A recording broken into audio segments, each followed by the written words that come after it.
अभी तो सफ़र शुरू किया है, मंजिल का पता नहीं, अगर साथ आपका है तो नामुमकिन कुछ भी नहीं। इन्हीं पंक्तियों के साथ मैं हरीश खंडवाल मनखी आप सभी का मनखी की कलम यूट्यूब चैनल पर हार्दिक स्वागत अभिनंदन करता हूं। साथियों, आज की वीडियो में मैं एक ऐसी कथा, भक्ति की एक ऐसी कथा, भगवान के प्रति श्रद्धा की एक ऐसी कथा लेके आया हूं जिसने कि अपने पुत्र को तक बलिदान दे दिया था। और ये तब दिया था जब अर्जुन को अपनी भक्ति, कृष्ण के प्रति जो उनकी भक्ति थी उसके प्रति अहंकार हो चुका था। तब भगवान श्री कृष्ण ने अर्जुन के अहंकार को तोड़ने के लिए यह सब माया रची, यह सब किया ताकि अर्जुन को यह पता लग जाए कि भगवान के प्रति जो श्रद्धा है, जो भक्ति है, जो भगवान को अपना सब कुछ मानते हैं, वह अर्जुन से भी बढ़कर है। तो आज की कहानी में कुछ ऐसा ही है।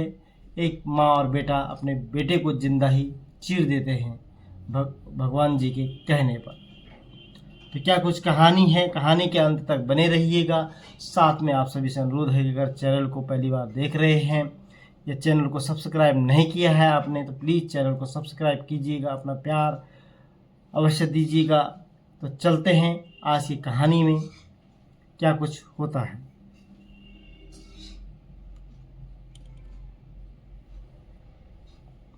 तो महाभारत का युद्ध जब समाप्ति के बाद अर्जुन को भ्रम हो गया कि श्री कृष्ण के सर्वश्रेष्ठ भक्त हैं, उनके बराबर दूसरा कोई भक्त नहीं है।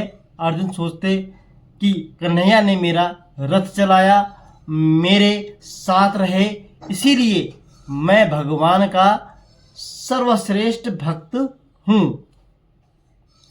अर्जुन को क्या पता था कि वो केवल भगवान के धर्म की स्थापना के लिए किया गया एक जरिया था, धर्म की स्थापना के लिए किया गया एक कार्य था।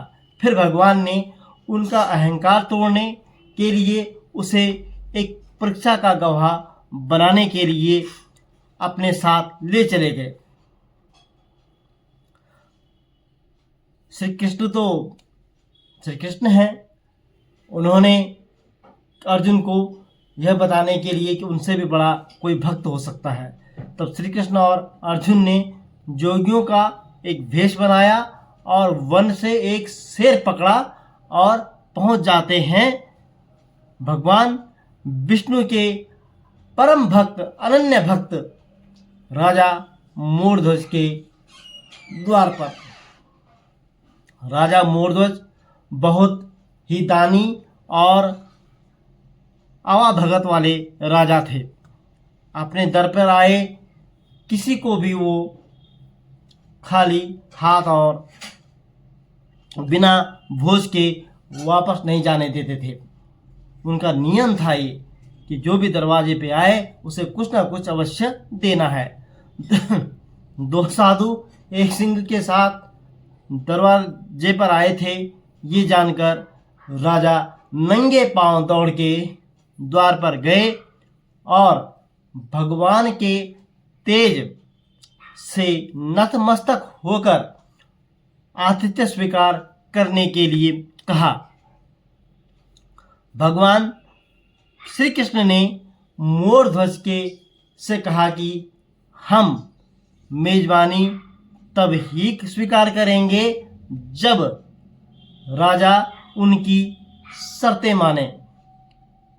राजा ने जोश से कहा, आप जो भी कहेंगे मैं वह सब करने को तैयार हूं।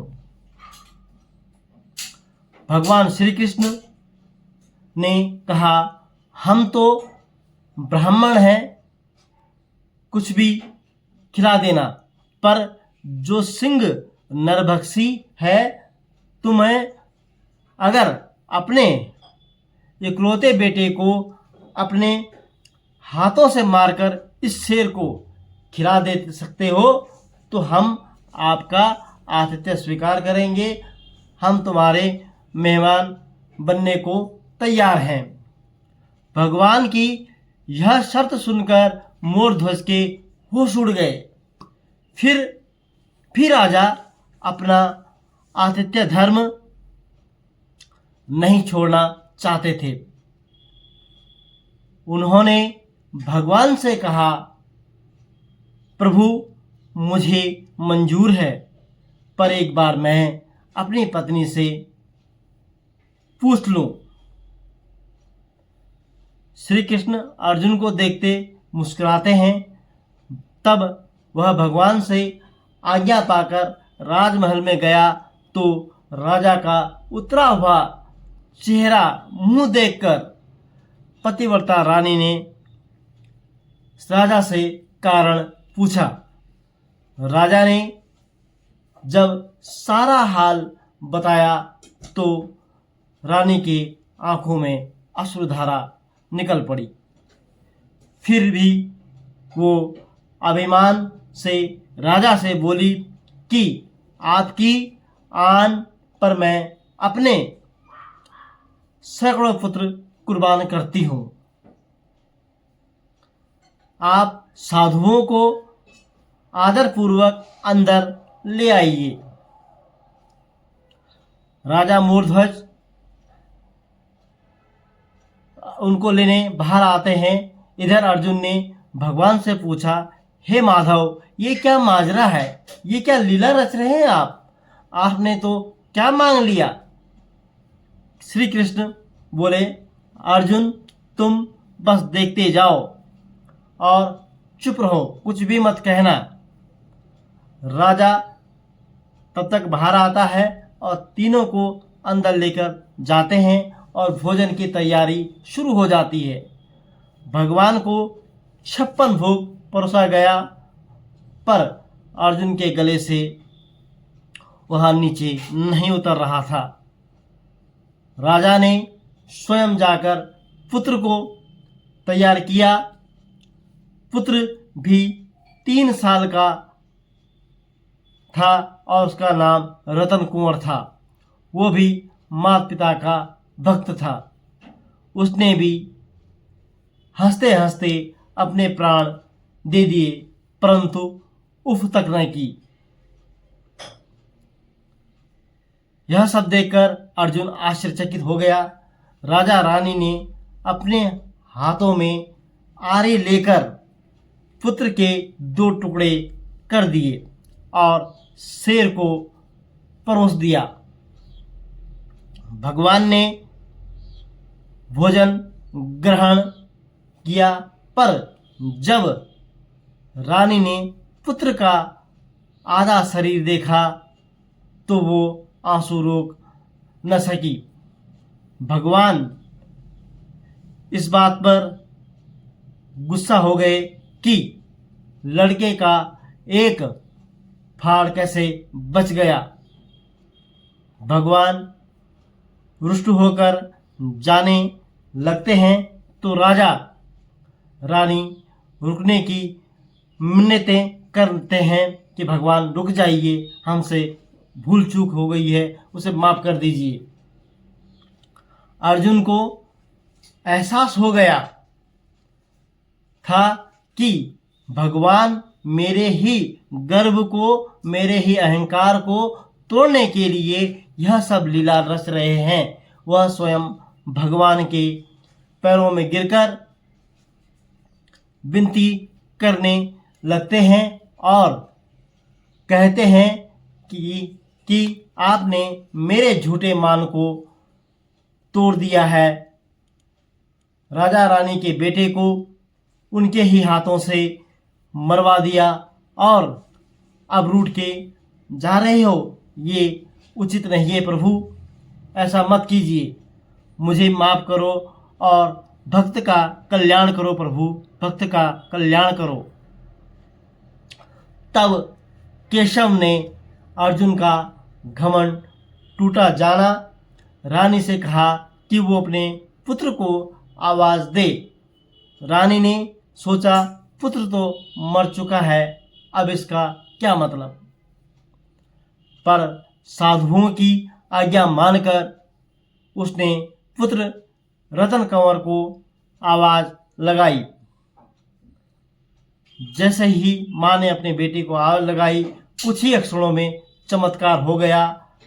मृत रतन कुंवर, जिसका शरीर शेर ने खा लिया था, वो हंसते हुए आकर अपनी माँ से लिपट गया।